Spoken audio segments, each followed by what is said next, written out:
It's Young Willoughby here, Wednesday, June 2nd, 2021. And once again, 2021 is the International Year of Fruits and Vegetables. June is also Fruit and Vegetable Month, as well as Great Outdoors Month. And also, June is Soul Food Month. It may have something to do with Juneteenth, I'm not sure. But in honor of all those things, I wanted to share with you the regrowth of my cabbage.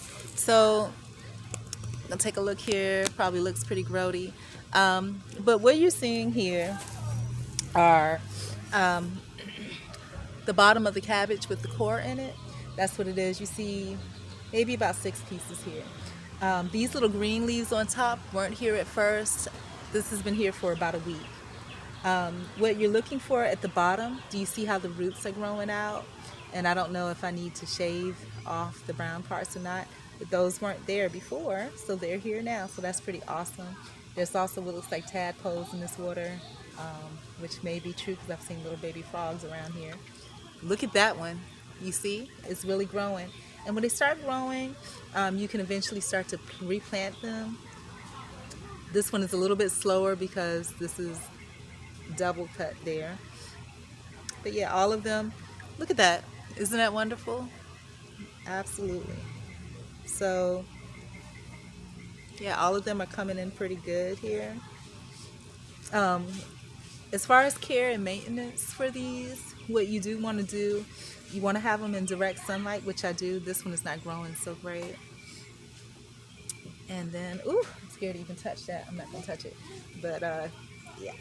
But yeah, so you see the little green shoots growing out of it, which I think is pretty cool. I can't zoom it. Okay, no problem. You see the green shoots that are growing out of it, and these are going to be nice, big, healthy cabbages once it all comes together. The thing about it, and I'm just grossed out because I see little things in the water, but what you do want to do is come out, and I just did it, I'll do some more, is the top of it tends to get parched because it is in direct sunlight. You can see how it's a little bit crispy in some parts. Every day you do want to change the water out, which I don't want to do because it looks really gross and I don't have any gloves on. But you just want to pour water on top just so that it doesn't get crispy. You know, the sun doesn't cook it all the way. And then when I get a chance, tomorrow I'll do some better gardening. I'll go through and take out, you know, the bits and pieces that are in there. And I'll try to make a decision as to whether or not, oh, this is so gross. I'm grossed out by this. But anyways, I'll make a decision as to whether or not I'm going to go ahead and start planting. When y'all saw me doing my run around the yard, it seemed pretty quick. The yard is a lot bigger. It's just like there's a section over here in the corner that is potentially used just for gardening. There are things that are there, and so I don't run through that. I kind of run around it, and I'll probably have to do, it's trimmed, but I'll probably have to trim it a different way once I get to that portion of it. So yeah, so cabbage. And I'm going to talk a little bit about, again, it being June being National Soul Food Month, and Juneteenth is coming up. For those of you that don't know, of course, I'm of African American descent, but as far as culturally, I haven't had a lot of exposure personally.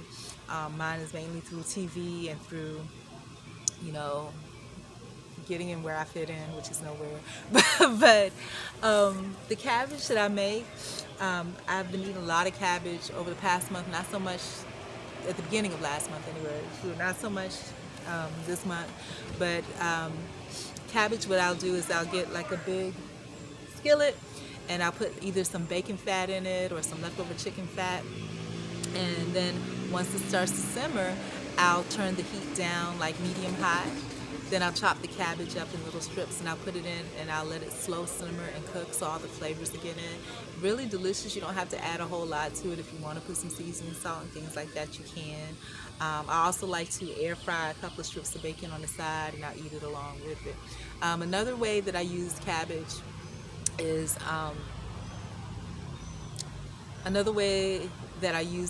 sauerkraut. If you let the cabbage ferment a little bit, it gets a little bit of a flavor, and you seal it tight in the jar, it ferments a little bit. And I use that on my hot dogs and my sausages. Absolutely delicious. And I like my sausages and hot dogs, a little bit of mustard on it, relish, ketchup for hot dogs. Anything on hot dogs pretty much, jalapeno slices, all of that. For sausages, I just like a little bit of spicy hot mustard, brown mustard, and some sour cream and relish, sauerkraut and relish. Another way that I use, that's number 2 way I use cabbage. Number 3 way that I use cabbage is coleslaw. You know, I'll chop it up real thin. You don't necessarily have to have carrots. I just like the raw cabbage taste. You chop it up really, really thinly sliced, and you mix some mayo in it. Really simple.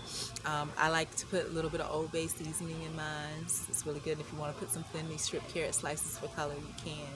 Another way that I use cabbage is I steam it. If you steam it, the leaves, you put rice inside of it. Maybe put some sesame seed oil and soy sauce on the rice.